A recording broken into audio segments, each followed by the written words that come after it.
Bismillahirrahmanirrahim. Assalamu alaikum, and you are seeing me once again with lecture 18 of Business English. Well, today's lecture is going to be connectivity of the previous lecture, lecture 16 and 17, where we started with our discussion with report writing and we moved on to research understanding and research process. Today, in today's talk, we are going to move on further on the research process by bringing in the discussion regarding research methods and results, and of course we will have our language expansion and listening exercise too, inshallah. Let's move on and see what are we going to talk about. Well, I finished the previous lecture with this this common thing in between methods and results, and I would like to mention it again so you can connect the thought and we can move on from where we left. So methods and results have something in common, although they are two different and major parts of your research process, but still there is something there are two major things that are common. At the level of research, they are the parts devoted to your own empirical or original research. This is where you focus on what you do and what you find in your own study. As you recall from our hourglass diagram that you watched and observed in the last lecture, lecture 17, the introduction included the literature review, and discussion section of a report are the wider perspective you take on your study, placing it in the context of theories and studies written about elsewhere. And at the level of reporting, what is common between both of these things is that they have in common the fact that you focus on writing about what you did and what you found. All right, moving on with this thought, in the methods section, you are expected to tell the reader that what you did, your methodology, both for collection and analysis of the data, and who plus when and where you did it, with or to, that is your survey population. As you report all this, the dominant tense is the past tense. Okay, in the results section, you report what you found, what people said, what they did, and what they reported they did in the past tense again. As we suggest next week, you also go on to interpret your findings. In the lecture, you also go on to interpret your findings in the results section. Otherwise, the reader would get very bored. In the next section of your study, side by side, you're providing data and you're providing analysis. All right, so let's talk about research methods. And when we talk about research methods, you can see a flow chart on the screen. Remember, in this lecture 16, we talked about different types of charts and graphs and diagrams. So see, in order to let you understand the hierarchy, I'm using a chart here. Research methods are basically there are many research methods. However, we will involve one research method that is excessively used in social sciences.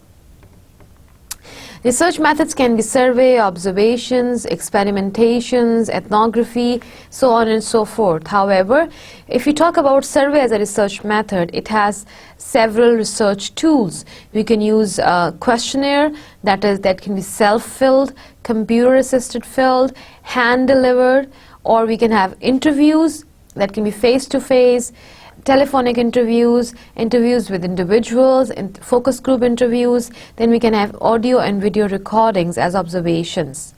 So in today's talk, we will try to focus on questionnaire, primarily, because questionnaire is one research tool that is experimented, that is used not only in getting questionnaires filled, but while doing interview, whether it's video recorded or audio recording or face-to-face or telephone, you try to use some kind of questionnaire if you are going to have a structured method of conducting your survey. So let's move on and see what do we have to learn in questionnaire design. How do we design a questionnaire to collect our data? And don't forget that in this lecture we are talking about primary methods of data collection. And in primary methods of data collection, the focus is survey method. And in survey methods, we are talking about different tools of data collection, and questionnaire is one tool of data collection.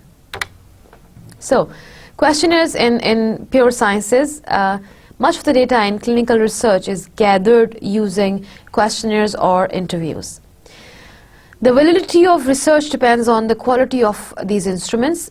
Good questionnaires are difficult to construct, bad questionnaires are difficult to analyze. So, questionnaires can be used whether they are good or bad, but it's better to go through the difficulty right in the beginning than leaving it for the last and final stages when you are doing your analysis. So, difficult to design for several reasons. Questionnaires are difficult to design for several reasons, and few of these difficulties I would like to narrate here. Like, each question must provide a valid and reliable measuring scale has to be used for each and every question. For one questionnaire, it depends. You can use single measuring scale for all of the questions, or maybe you have different sections of your questionnaire and each section deals with a different kind of measuring tool, or maybe each question deals with a separate measuring tool, and accordingly your analysis methods of analysis will vary depending on the measuring tools that you are using.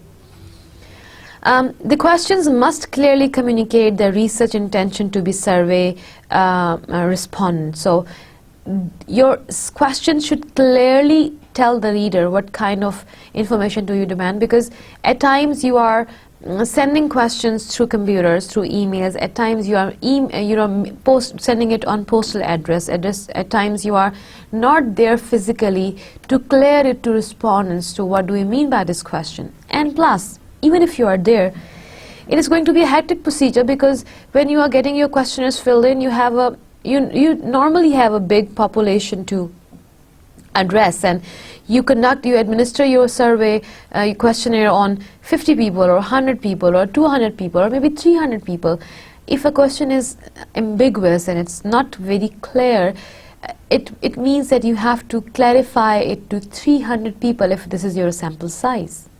So it's better to have a clear question to avoid these hiccups that can be there in case of if the questionnaire is not very well designed. Then the questions must be assembled into a logical, clear instrument that flows naturally and will keep the respondent sufficiently interested to continue to cooperate.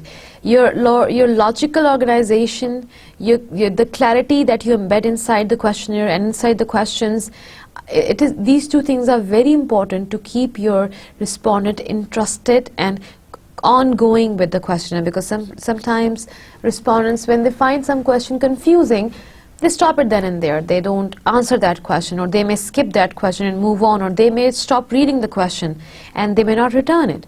Or if the organization is not there or not well thought or not well planned, you might ask one question, the next question has already been answered into the very first question. For example, first question asks that, do you have kids?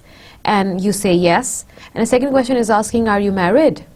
Right? So in our culture, considering our culture and considering our traditions and our background and then the religious implications, this question may not be an appropriate one, because over here, if people have kids, so they are married. So considering these cultural variances and differences, you need to organize your questions and looking at what question is necessary to aid the answer upcoming question. Now, quality aims in survey research. Well, I said that research is a scientific method of collecting and analyzing data and providing information eventually. And I say it has to be scrutinized. When we say it has to be scrutinized, there has to be some quality measures. And what are these quality measures for research in social sciences and research in general? You need to have valid tools to collect data. Your tools should be reliable. Your tools should be unbiased. Your tool has to be should not be discriminating. So when you're designing your research tool, if it's a questionnaire in a survey method, the goal is to collect information that is valid, measures the quantity or concept that is supposed to be measured. You need to know what you are asking for. Are you asking for a number? Are you asking for quantity? How much? How many? Or you are asking for respondents' point of view, or you are asking for whether they agree to this or they disagree to this, or you are asking for intensity, how much they like something. And then you provide them some scale.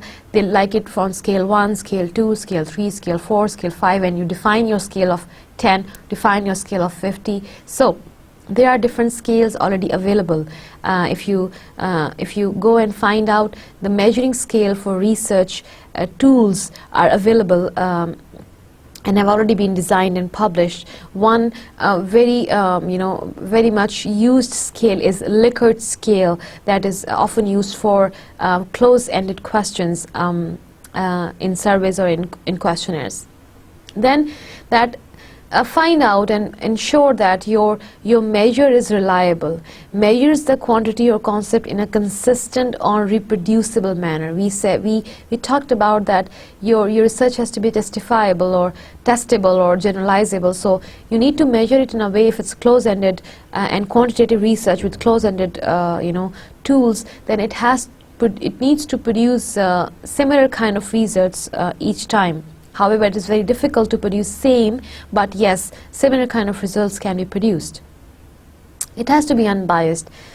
Some researchers they tend to keep the results in mind right in the beginning, and they, with that biased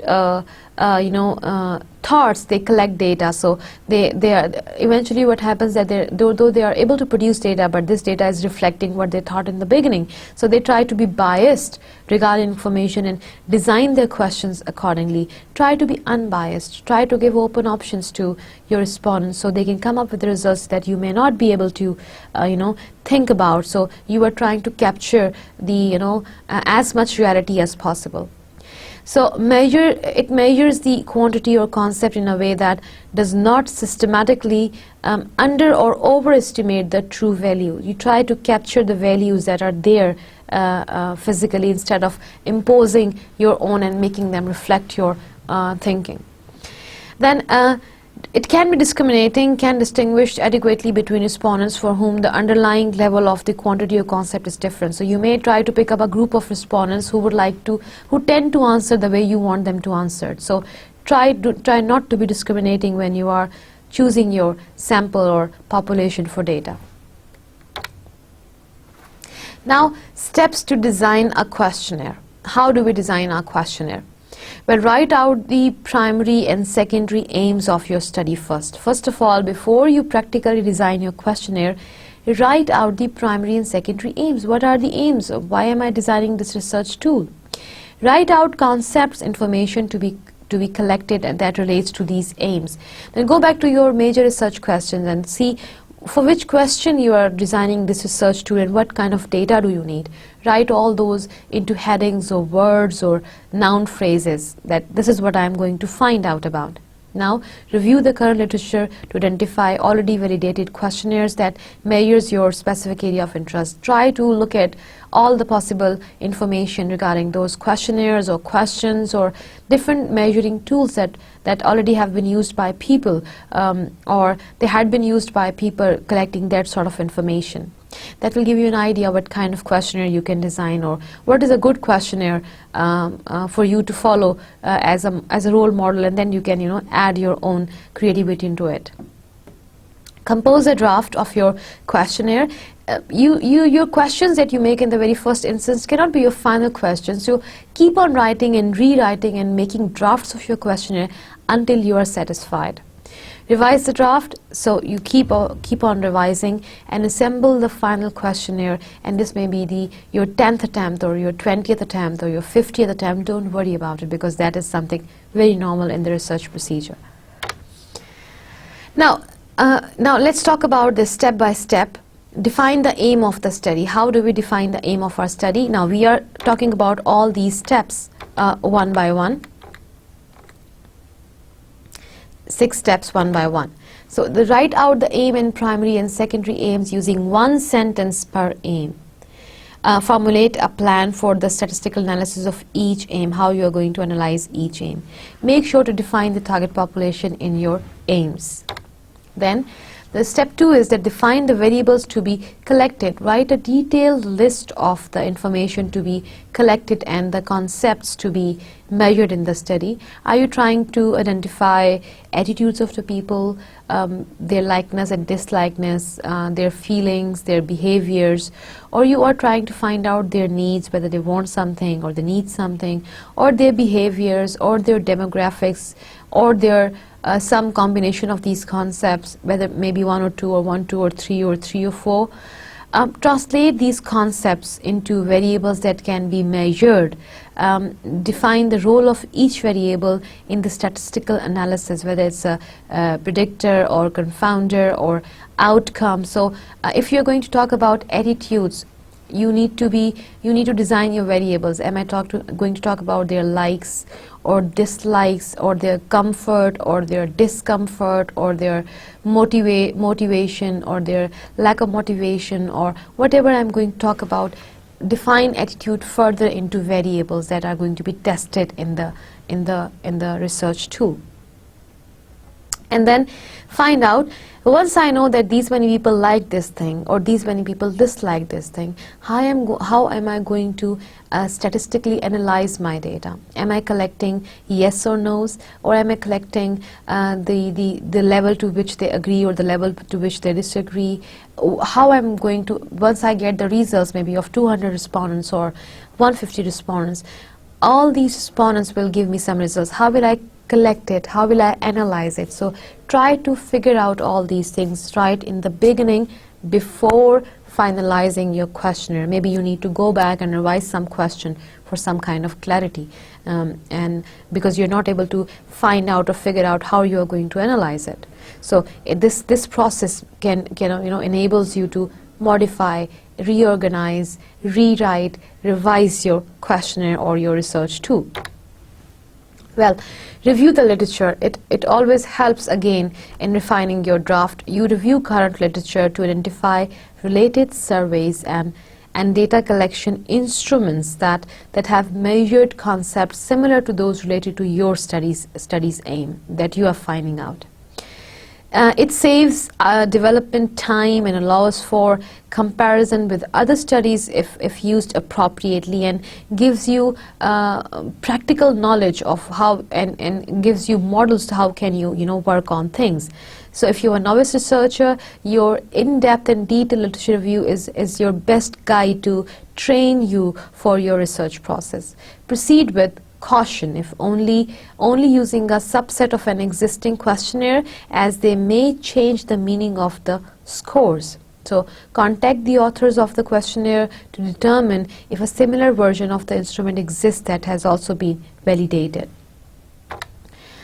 Now step 4 is compose a draft. Determine the mode of survey administration and face-to-face interviews, telephone interviews, self-completed questionnaires, computer-assisted approaches. These are different ways that you can conduct your interviews and you can get your questionnaires filled in. So you need to determine which way best suits your need. Write more questions than will be included in the final draft, because you always are cutting short on questions, cutting them, writing them again. So if you need 5 questions, write 15 to 18 questions. So you can, if you need to cut them short and you need to categorize them, you have many questions to make final 5 out of those. Format the draft as if it were the final version with appropriate white spaces to get an accurate estimate as it is and as its length. Longer questionnaire reduce the response rate. So always be very practical when you are formatting your questionnaire. Look at the comfort of your reader who are going to read it, and how many questions they can easily answer. Don't try to make a list of 100 questions, because nobody will go beyond 1 or 2 pages, and when they'll get sick of filling in a questionnaire, or when you don't have interested respondents, your answers are not really they do not really depict reality. So always try to be very calculative and be very wise in designing your questionnaire, especially its length and the comfort of the reading that reader is going to practice. Place the most important items in the first half of the questionnaire to increase response on the important measures even in partially completed surveys. Most important items in the first half of the questionnaire. So in case if you experience your respondents' lack of interest, you may not face difficulty in getting the answers that you really wanted them to be accurate depiction of their reality. Make sure questions flow naturally from one to another. As I said, organization is very important. Internal organization of your questionnaire text, the questions, and the external organization of how do you give the attention you pay to the formatting of your questionnaires. Then the next step is compose a draft. Alright, now we are going to talk about a few questions to give you an idea. What are the things that you need to keep in mind when you are drafting your questions? So if you are writing a question, see, for example, you're collecting information regarding how many people are addicted to hot drinks during work hours, and for that you want to know how many cups of coffee or tea do you drink in a day. Do you think it's a good question to ask in a questionnaire? Or it has some problem? Think about it. How many cups of coffee or tea do you drink in a day? Well, if I give this question to you, what will you answer? You will say that I drink maybe 1 cup of coffee. I don't drink tea. Okay, so how will you answer?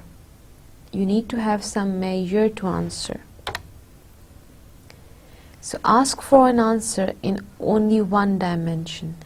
How many cups of coffee do you drink?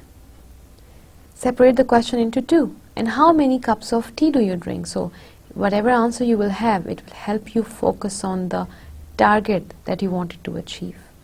Separate, do not ask double questions into one question. Okay, look at this question. What brand of computer do you own? IBM PC or Apple? Well, if I pose this question to you, what will be your response? Well, if it is posed to me, I am thinking, what if I don't have IBM and I don't have Apple too? So, principle is avoid hidden assumptions. Don't assume that your audience is going to have only 2 kinds of computers.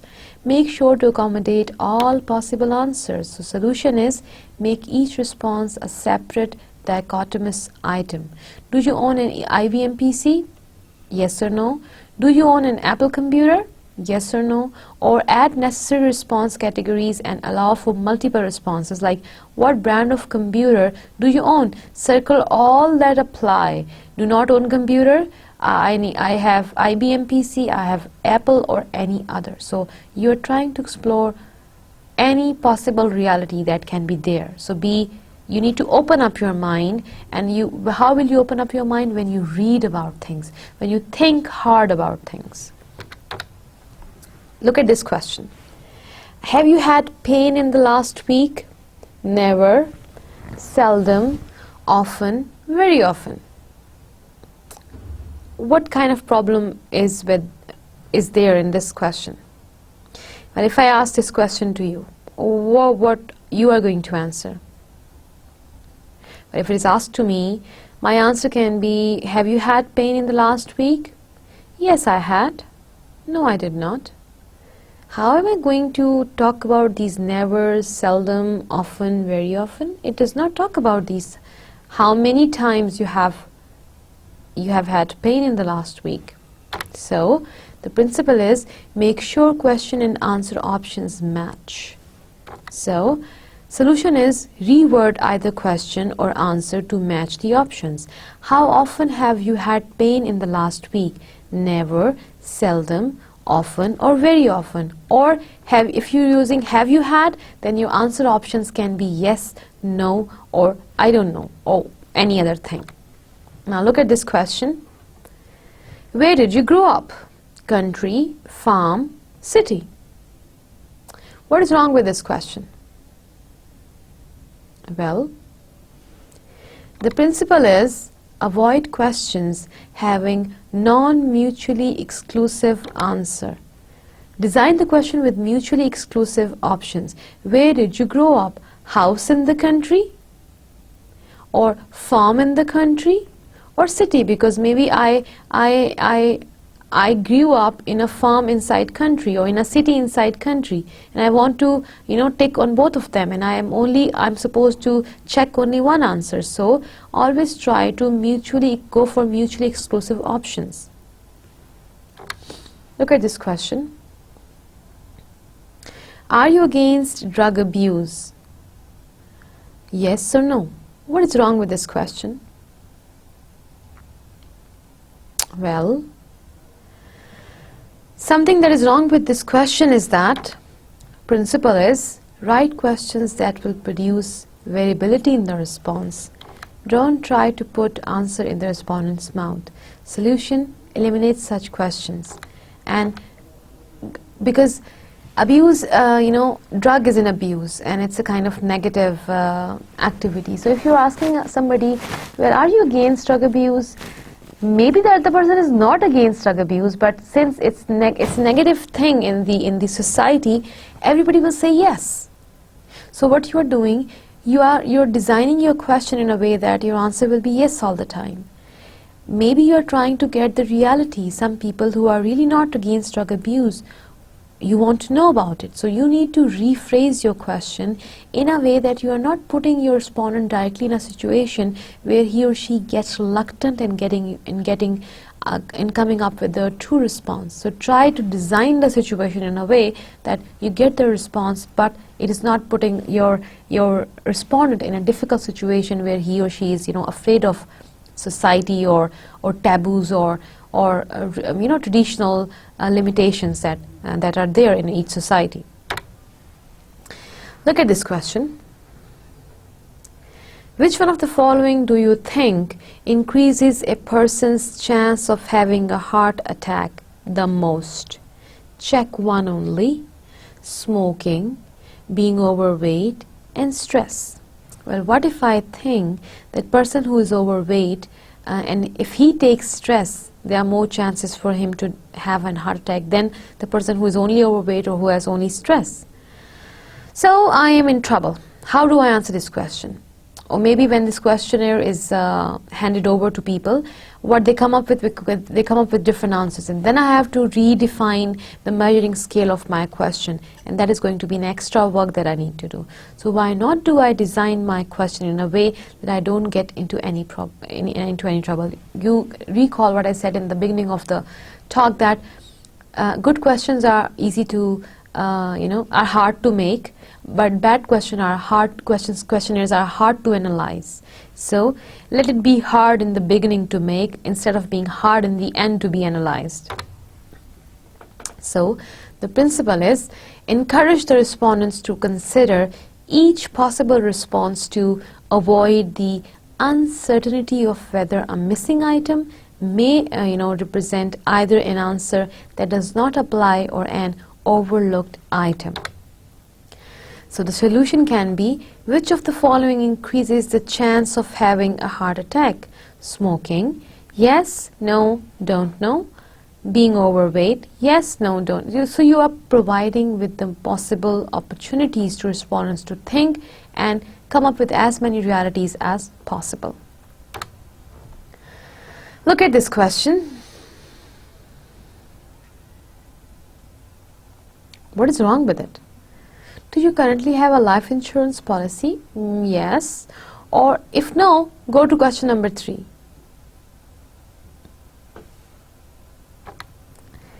Avoid branching as much as possible to avoid confusing respondents. Do not branch your questions. Give a clear-cut question. If possible, write as one question: how much did you spend last year for life insurance? Write 0 if none. So this will not put you design 3 different questions, and you can design one question and get accurate answer. All right, move on. So we were talking about the methods and results and what they have in common and how do we conduct our survey questionnaires. And here we talked about survey as a research method and questionnaire as a research tool. So, what we talked about so far, we were talking about survey as a research method, and in research methods we discussed that whatever research tool we are using, whether it's interview, face-to-face, telephonic, or group interviews, or we are doing audio interviews or video interviews and we're recording them, or we are getting these questionnaires filled in. Basically, we are dealing with questionnaires. So we had a detailed discussion about how to design an effective questionnaire and what are the techniques and strategies that can help us avoid badly designed or composed questionnaires. So moving on with this, now we need to know how can we, after collecting our data, how can we analyze it? Well, let's talk about a sample of a questionnaire.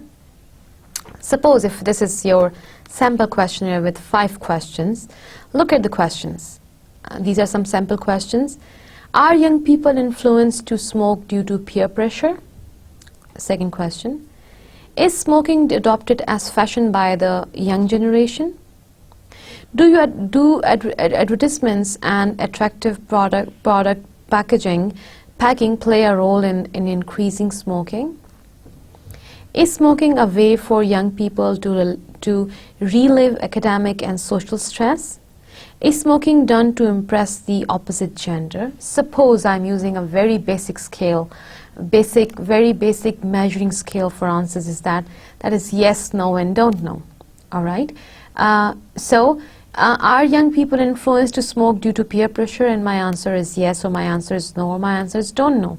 So I'm using the same scale, yes, no, and don't know. That is a very basic scale.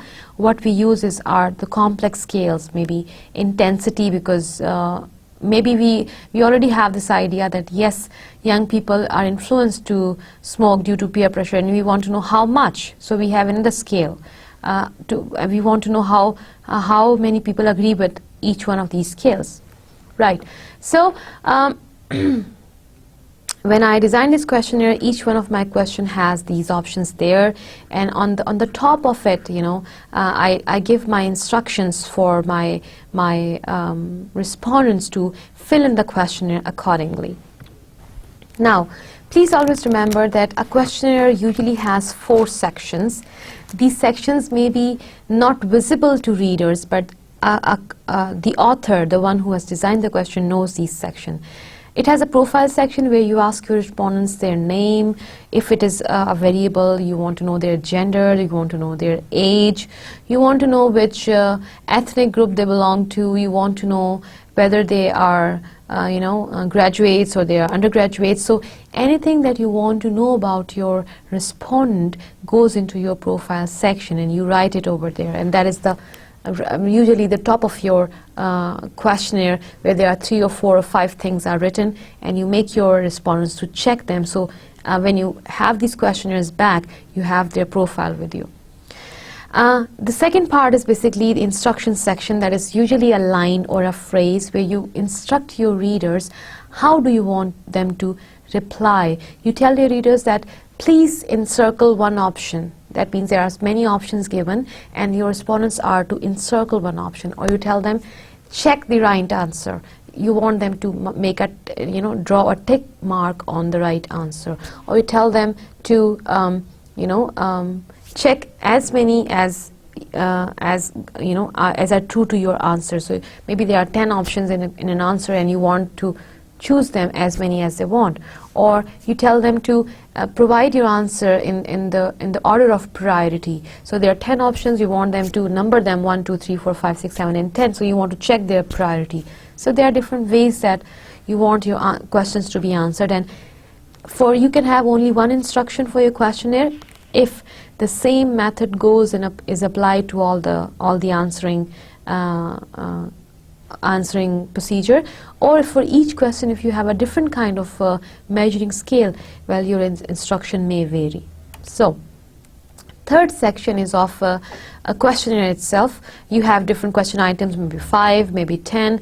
In the previous slide, what you saw, we had 5 question items there. So we had 5 items to ask questions. Then you have a closing section. You thank your reader for their effort or for their time they took in reading and going through your questionnaire. So it can be a phrase, it can be a line, it can be a simple sentence where you acknowledge the effort put in by your reader going through your questionnaire. If it is not there, it does not harm, but if it is there, it is always it always brings, you know, good. It always makes reader feel good, and they feel more, you know, good in replying to a question. All right, let's moving on. Look at this basic table that can be drawn. It can be drawn manually, or we can use a computer to draw such tables for our very step of data analysis. For the very basic data analysis, we can write our question on the top. You can see it, and then we can have our columns of the options. Like if for my 5 questions I had 4 options: yes, no, maybe, and don't know. And maybe I have 7 respondents, as you can see on the screen. How many of them answered in yes, how many of them answered in no, and in the end I will have a total percentage. So if my question was, and I can have this kind of table for each question, and I can have a kind of collective table for all the questions. That is up to you. So for this question, are your young people influenced to smoke due to peer pressure? And I've made my columns, and I said one person answered for maybe. His answer was yes for maybe, so I write 1, and yes was 1, another yes for maybe, another yes for no, another yes for no. So this is how I go through all 7 questionnaires for this question, and I write my answers. And in the end I see that yes, out of my total population is the set of group, is the group that I have gone to collect their opinion. So that is called research population or research sample. So out of the total sample, 71.4% said that no, young people are not influenced to smoke due to peer pressure, and 28.6% said that maybe they are, though they are not sure. Okay, so what I will do is that look at the visual presentation of my data. I try to use bar graphs so I can give a clear comparison of yes, see, these many people have given me an answer no. I wanted maybe my question was, or my hypothesis was that no, young boys are not influenced by peer pressure in smoking. There is some other reason for increased smoking in young people. So I'm able to you know, draw this comparison by showing them this bar. That look at the bar, and you know, you can understand the ratio of the answer. However, this is the basic kind of analysis, and out of that, out of 5 questions, I'm dealing with only 1 question. However, what you can do is that you can deal with all 5 questions into one table, and then can make a collective kind of graph where you are showing all the bars for all the questions together, to have a more kind of, you know, comparative kind of data in front of you, so you can find out which question stands among them, and what are the results, and what are the findings coming out. So this is how we analyze our data. Moving on to next slide. I did the same kind of process separately for all the questions. You can do it separately, remember, and you can do it together. That depends how quick, how good you are mathematically, how good you are statistically, and how well you can handle statistical data. So I got my results, which are young people influenced? 71.4% of them said no.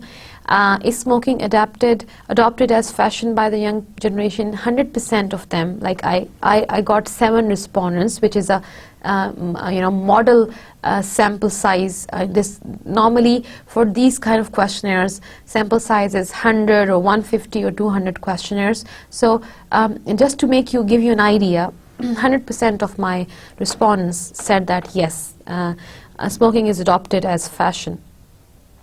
Do advertisements and attractive product packaging play a role in increasing smoking?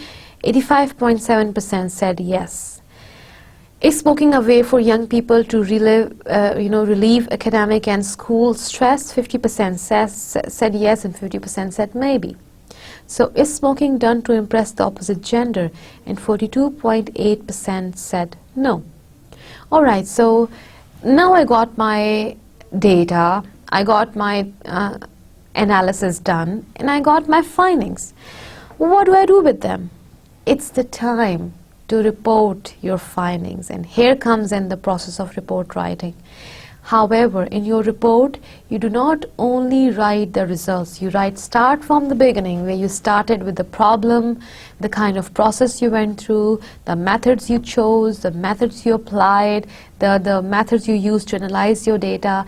You talk about the finding, results of your data collected, and then you talk about the final findings, and you talk about the conclusions that you can draw out of your findings to connect them with your research questions that you had right in the beginning, to see what was the problem, what is the solution came out, and then you have to present it in your report. So a report is a complete report of the research process, starting right from the beginning till the end.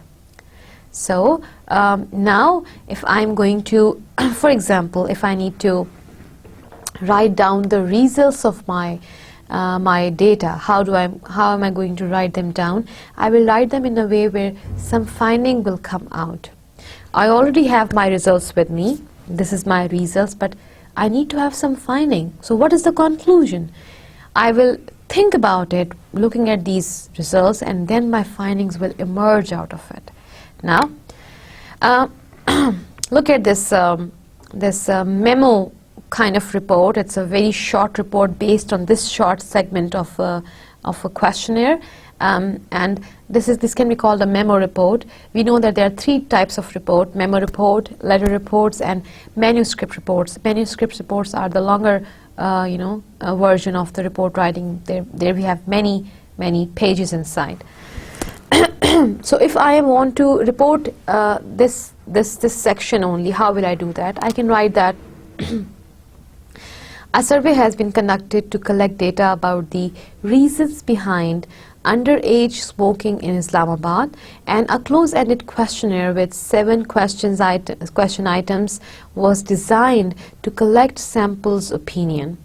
research samples opinion. The universe includes 7 undergraduate students of age 19 to 21. This I will get from my profile section, where 4 were males and 3 were females. You see, how am I talking about my respondent's profile?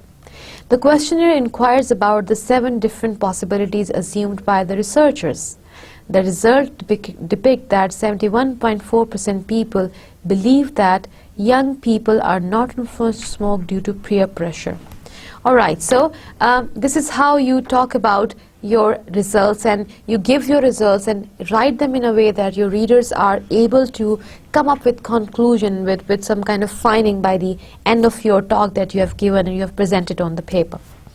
So looking at this, if I give you a research activity, can you find out what is the process you have to go through in order to answer this research activity? For example, if you are asked that design a close-ended questionnaire including 8 questions together with a section on profile, and then tabulate the data. All 8 questions can be tabulated either separately or together, and analyze the data to find out the categories of opinion considering the percentage, and then write a precise report of 250 words, almost 3 paragraphs, including introduction, results, and suggestions and conclusions. I hope now you will be able to do that. And once you are able to do that, you will know that exactly how do what was your research about, how did you design your questionnaire, how did you collect your data, and how do you tabulate it. So I assign this activity to you after going through this lecture to go through it so you can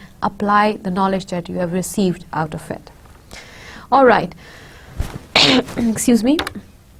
So what we have talked about now, we have covered the methods, we have covered the conducting a questionnaire research, and we have covered the collaborative investigation and writing as well. So we have completed our circle of research that we started right in the beginning of the talk, and with this we are able to understand when we talk about validity, reliability, unbiasedness, and discriminating attitude of your research tools and your research measures, what we really mean by that. And how can we enhance the, this is one problem that I wanted to discuss with you. How do we enhance the response rate? Because when writing questions and assembling the final questionnaire, edit with a view towards saliency and apparent relevance, importance and interest of the survey to the respondents. So consider either pre-notifying those in your sample or sending reminders to those who receive the survey if self-determined. Studies have shown that making contact with the sample individuals increase the response rate. So if you're having them personally filled in, you will have to have more questionnaires filled in by. If you send them over, you may never get them back. So if possible, offer some kind of incentive. You tell them why you are collecting this sample, this information, and maybe this is going to benefit the people of the same group that they belong to. So giving an incentive can be a talk, an incentive can be a true picture of the reality that you're trying to explore. An incentive can be anything. It can be something materialistic, it can be something, an academic a piece of information and piece of a professional scenario, getting your respondents into knowing a professional scenario so they will get informed, and this information can act as an incentive. Always going through these tips will help having an enhanced response rate of your questionnaire or any of your data collection tools. Well, there always are some non-respondents. Understanding the characteristics of those who did not respond to the survey is important to quantify what, if any, bias exists in the results. To quantify the characteristics of non-respondents to postal surveys, Moser and Kelton suggest that tracking the length of time it takes for survey to be returned, those who take the longest to return the survey are most likely to be the non-respondents. This result may be situation dependent. So always, if there are non-respondents and they have been the part of your sample size, mention that when you are analyzing your questionnaires, that these were the non-respondents, and for this reason you consider them non-respondents. Maybe they got back after time, but you could not include them because they've passed that time when you have already started analyzing your data. So this was all about our talk regarding the subject matter that was a part of the report writing series, and lecture talked about the research methods, results, and data analysis. Now we are going to look into our language expansion and listening skill. And today you are going to have again the second part of the debriefing project that we started in the previous lecture. So let's get into your listening exercise and see what it offers us for learning language and learning about the field that we are, about the business management that we are going to work into. Alright, so the listening audio that you are going to interact with will ask you about the questions that you can see on the screen. So let's start with our listening activity of the day. Hello and welcome back to Business English Pod. My name's Edwin, and I'll be your host for today's lesson on discussing the outcome of a project. When you, your team, or your company finish a project, what do? Do you rush into the next project and put the last one behind you? Or do you take the time to talk about what you've done and try to learn from your mistakes? Let's think about this another way. Do you find that certain problems keep coming up one project after another? Well, they don't have to. Not if you take the time to learn, discuss, and debrief. Yes, it's important to discuss the projects we've completed. And in these types of discussions, native speakers will use many common and useful expressions. Sometimes we call these useful expressions collocations. That's a fancy way to talk about a natural combination of words. Just think about an expression like to launch a new product. We don't say start a new product or let out a new product. The natural collocation is launch a new product. As you listen to the dialogue, try to pick out some of these expressions, and we'll go through them later in our own debrief.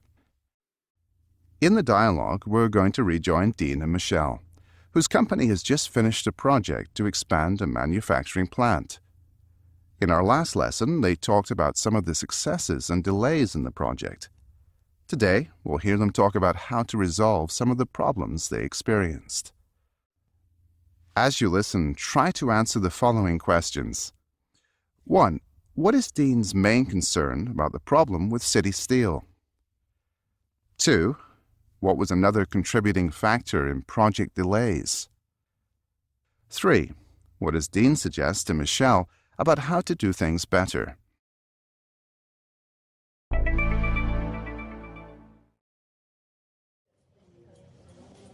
But we've covered our butts on that, right? Yeah, totally. I mean, City Steel was liable in the end, not us. But it's something you might want to follow up on more with legal. Okay, I'll do that. I guess my main concern is that having to resolve those issues changed the whole timeline, didn't it? Yeah, I think it threw things off by a couple of weeks, and the project had already been delayed in the design phase. So at that point, I was pretty worried that we wouldn't be meeting the client's expectations. I can see what you mean. But let's just focus on the lesson learned here. Is there a problem with how we do due diligence on guys like City Steel? Definitely, and I'll take ownership of that one. I reviewed their past projects, but I should have found out if they'd had any previous litigation issues. Fair enough. And definitely important to look into past claims and such. Now, what was the deal with the temporary shutdowns? You mentioned that was another contributing factor in delays, right? The issue there was timing. They wanted things to happen during certain shifts, but it wasn't always possible. Yeah, this is always a tough issue. But you found a compromise, right? Yes.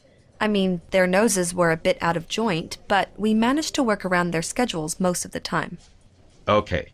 You mentioned things like that could have been handled better in the beginning. You know, if I had some advice there, it would be to slow down the negotiation a bit. I know we're always pushing on our targets and stuff, but if we're going to actually surpass expectations on these big projects, we need to control as many of these variables as possible. Sure thing. I think better planning could definitely alleviate some of the pressure in the project phase. Exactly. That pressure can make it hard to achieve our desired outcomes, if you know what I mean. So, Michelle, I think we can officially put this project to rest. It would be great if you could include all these ideas in your full report, which we'll take to the meeting of project managers next month.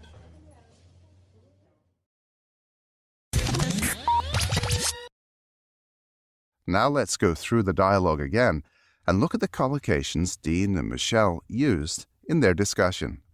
We rejoin the conversation as they are talking about a problem with a subcontractor. But we've covered our butts on that, right? Yeah, totally. I mean, City Steel was liable in the end, not us. But it's something you might want to follow up on more with legal. Okay, I'll do that. I guess my main concern is that having to resolve those issues changed the whole timeline, didn't it? Michelle explains that in the subcontractor dispute, it was the other company, City Steel, that was liable or legally responsible.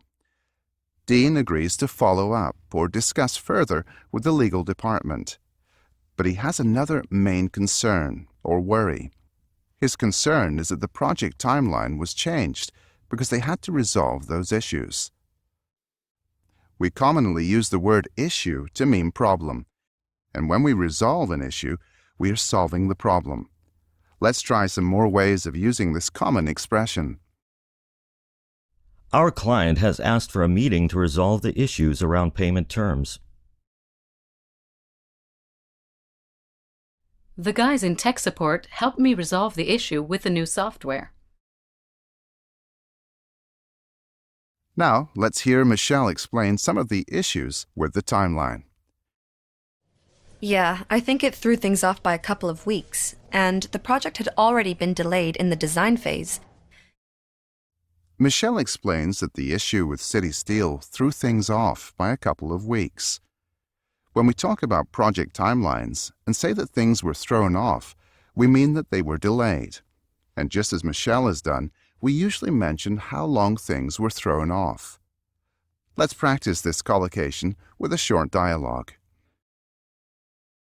Did being short-staffed cause any changes to the timeline? Yeah, I think it threw things off by a week or so. Michelle emphasizes that the subcontractor issue wasn't the only problem, and that there had been earlier delays in the design phase. It's common in projects to talk about different phases or stages, as you can hear in the following examples. Good communication with the client is essential during the design phase of the project. At the beginning of the design stage, let's sit down and brainstorm some ideas. So, how does Michelle feel about these delays? So at that point, I was pretty worried that we wouldn't be meeting the client's expectations. The result of the delays was a concern that they wouldn't meet client expectations. Expectations are what the client wants or expects to see happen. That's the whole point of the project. And when we meet expectations, we are doing the work that is expected and fulfilling our responsibilities. If we surpass expectations, we're doing even more than the client wanted or expected. Let's try using these expressions in a short example. I really hope we can meet the client's expectations on this website project. Let's be more ambitious. I'd like to see us surpass expectations.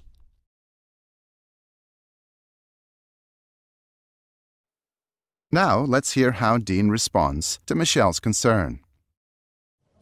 I can see what you mean. But let's just focus on the lesson learned here. Is there a problem with how we do due diligence on guys like City Steel? Dean understands what Michelle is trying to say and wants to think about what he calls the lessons learned. Lessons learned are like takeaways, which we covered in the last lesson. These are the things to watch for if we want to avoid the same problems again. And the whole idea of discussing a project after completion is to find these lessons learned. So let's run through a few more examples. Rather than just feeling bad about this mistake, let's think about the lessons learned. I really thought that Joe would be good for that project, but I guess it's my lesson learned.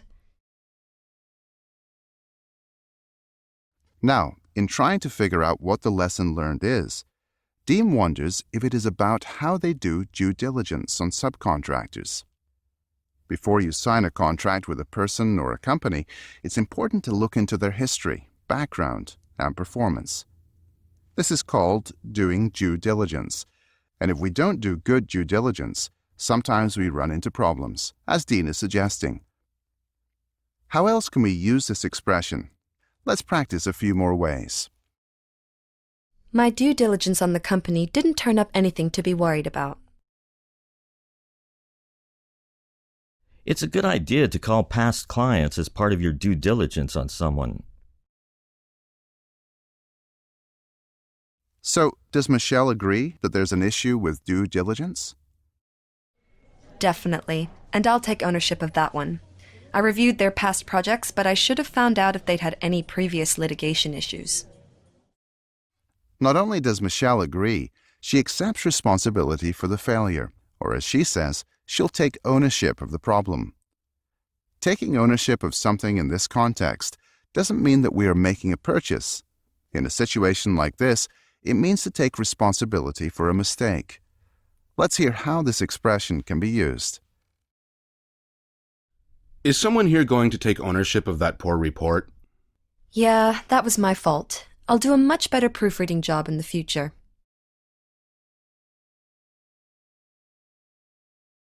Now, let's get back to the dialogue. Fair enough. And definitely important to look into past claims and such. Now, what was the deal with the temporary shutdowns? You mentioned that was another contributing factor in delays, right? Dean shows that he accepts what Michelle has said with the words, fair enough, and emphasizes that it's important to include past claims or legal issues in due diligence. Dean then asks about the temporary shutdowns of the factory, which Michelle had mentioned in her summary in our last lesson. Dean wants to know if those shutdowns were another contributing factor in the delays. Factors are the things that happen that cause something else to happen. And if there are several factors, we can call each one a contributing factor. We can use this expression to talk about both negative and positive results, as you can hear in these examples. Poor workmanship was the biggest contributing factor in the firing of the contractor. A high level of customer satisfaction is a contributing factor in our recent success. Let's hear Michelle explain the shutdown issue. The issue there was timing.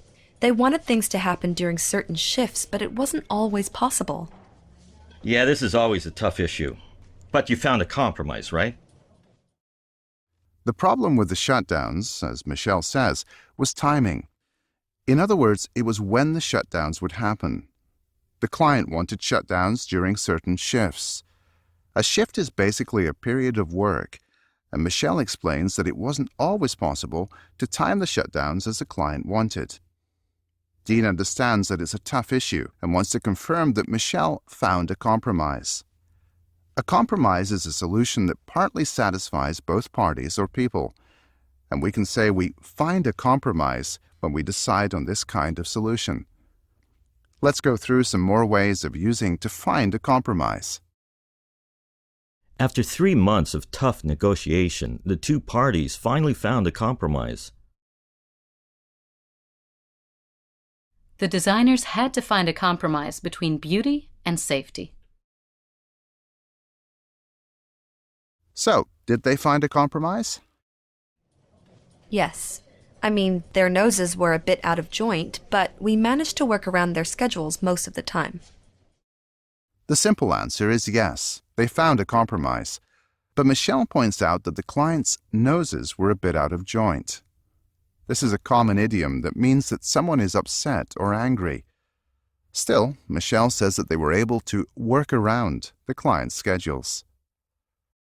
A big part of compromising is working around other people's needs or schedules. This expression means changing or adapting things to fit others. How else can we use it? Let's try a couple of different ways. We asked the painters to work around our regular business hours. It was difficult for our developers to work around the client's old operating system. Now, let's hear what Dean thinks. Okay, you mentioned things like that could have been handled better in the beginning. You know, if I had some advice there, it would be to slow down the negotiation a bit. Dean starts by reminding Michelle of something she said earlier about doing a better job in the beginning of a project. Dean is about to give Michelle some constructive criticism. He wants to help her do a better job, but he wants to deliver the advice in a positive way. After mentioning Michelle's own self-criticism, he says, "you know," to soften what he's about to say. And he uses a conditional, "if I had some advice there," to make his criticism a bit indirect. Only then does he actually suggest that Michelle slow down the negotiation. And notice that he adds a bit just to make it even softer. Giving constructive criticism is an important part not only of talking about projects, but of management in general. Let's practice some more ways of giving constructive criticism. I have a suggestion for how you might handle this a bit more easily. I think you did a great job overall, but there's one thing that might be improved. If you don't mind, I'd like to recommend a few changes to how you did this. Just a thought, but you might want to try talking it out with the client. Dean supports his advice with a bit of explanation.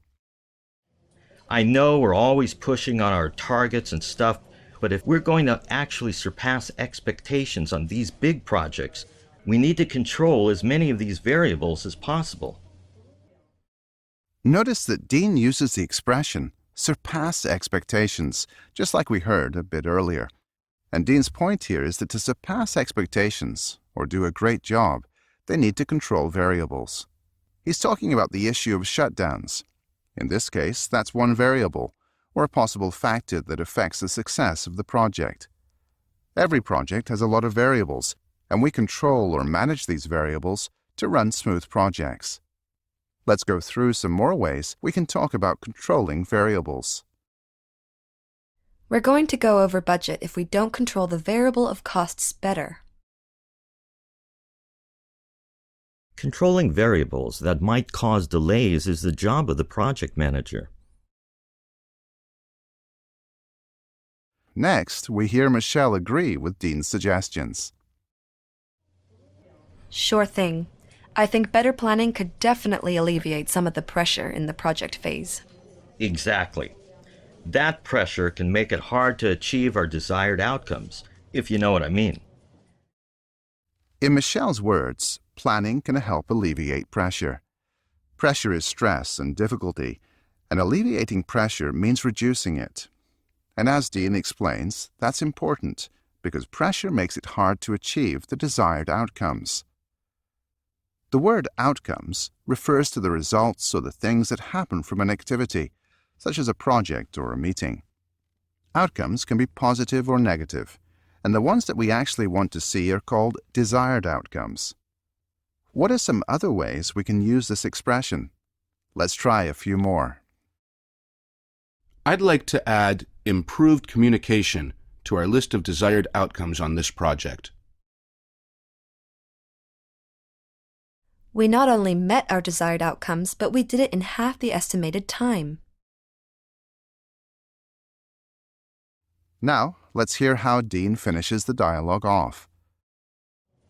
So, Michelle, I think we can officially put this project to rest.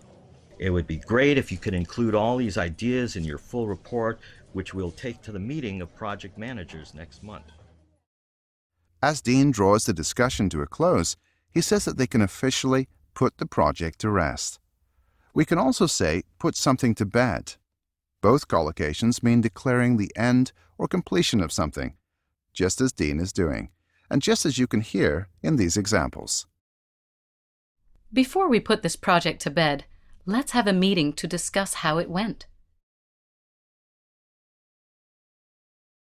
I think we should bring in a mediator and finally put this dispute to rest.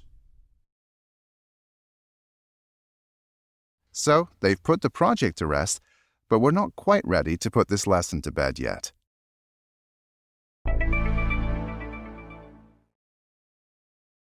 Now it's your turn to practice some of the collocations we've studied in this lesson. In a moment, you'll hear a series of sentences with a word replaced with a beep. Repeat the whole sentence, including the missing word. Remember, a collocation is two or more words that we commonly use together, so pay close attention to the words before the beep. For example, if you hear, If we don't meet our clients, they won't hire us again. you can say, If we don't meet our clients' expectations, they won't hire us again. After each response, we'll play the correct answer. Ready? Let's give it a go. If we disagree on price, then let's find a everyone can accept.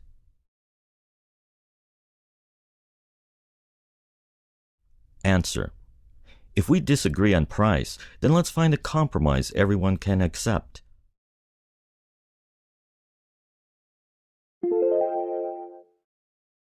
It's been a fun project, but it's time to officially put it to.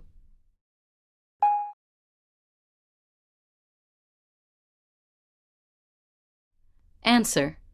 It's been a fun project, but it's time to officially put it to bed.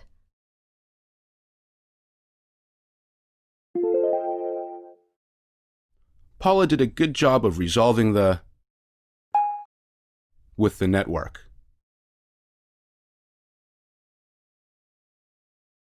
Answer. Paula did a good job of resolving the issues with the network.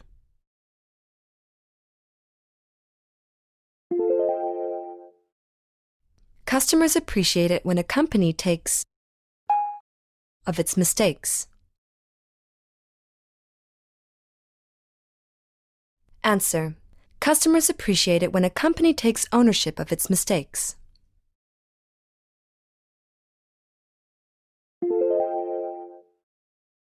I'm happy to report that we achieved all our desired on the project.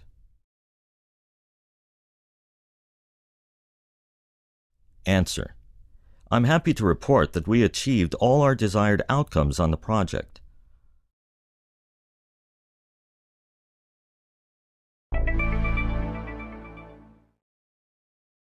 That's all for this lesson on talking about completed projects. We've learnt lots of useful collocations for talking about the successes and failures of projects and how to improve them. Be sure to check out the study notes in the Learning Center at www.businessenglishpod.com. There you'll find detailed vocabulary explanations, additional practice activities, and a full transcript of this and other episodes. Thanks for listening, and see you again soon. All right, after listening to your audio, I hope you are able to figure out your answers this time. Well, let me talk about the answers for these questions. The very first question can be answered as having issues to change the whole timeline. The second is the timing. Things done in certain shift was the expectation that they had. The third answer for the third question is better planning can help eliminate pressures. So this was all about today's listening activity, and this was all about today's talk. And let me quickly review what we covered today. What we covered today is basically about the part of the research process that we started in our last lecture. And in today's talk, we discussed about the methods and analysis and results and how to report these results in our reports. And we had a sample memo report as well. In our language expansion and listening exercise, we had a second part of our debriefing project where we learned about more collocations of went well and didn't go well and so on and so forth. So this was all about today's talk. I'll see you in the next lecture, inshallah. Allah Hafiz.